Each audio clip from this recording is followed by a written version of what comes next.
So now we will see the regression matrix. We have seen the classification matrix in our last section, which is used when the classification problems are there, and now the matrix that are used when we are trying to evaluate the predictions which are based on the regression machine learning problems. And the matrix are mean absolute error, mean squared error, and r raised to 2, that is nothing but r squared metric. So these are the basic metrics that are used for doing the evaluation predictions on regression machine learning problems. So we will see one by one. The first one is the mean absolute error.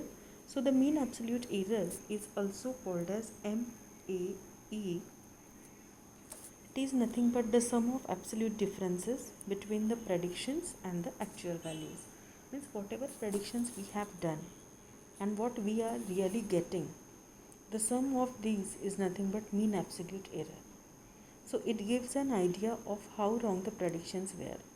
As we are doing the sum of our sum of differences of the prediction and the actual values, and that is giving us a good idea that where and how our predictions were wrong. It gives an idea of the magnitude of error but no idea of direction.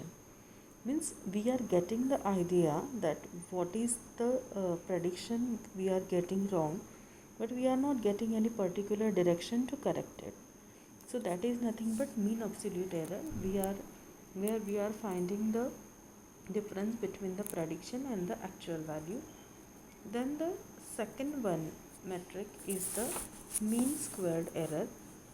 The mean squared error is also called as MSE. So it is like the mean absolute error in that it provides a gross idea of magnitude of error. Means it is a measure of difference between two continuous variables.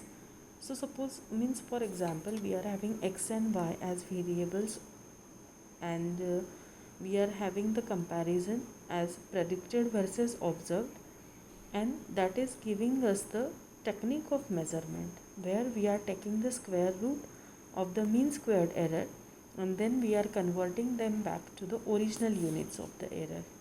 So that is nothing but it is the horizontal distance between the points, that is nothing but how it is inverted so that the results are increasing. So it is same as mean absolute error that we have seen first, but it is providing us the gross idea of magnitude of error, and there we are getting how and where we are wrong. That is the main difference between them. Then the third metric is r squared metric. It is also called as r raised to 2 or r squared metric. So the r squared metric provides an indication of the goodness of fit of a set of predictions to the actual values.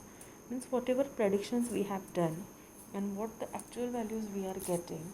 So the r squared metric gives us the goodness of fit, means how our particular predictions are fitted to the actual values, that is taken by using the r squared metric.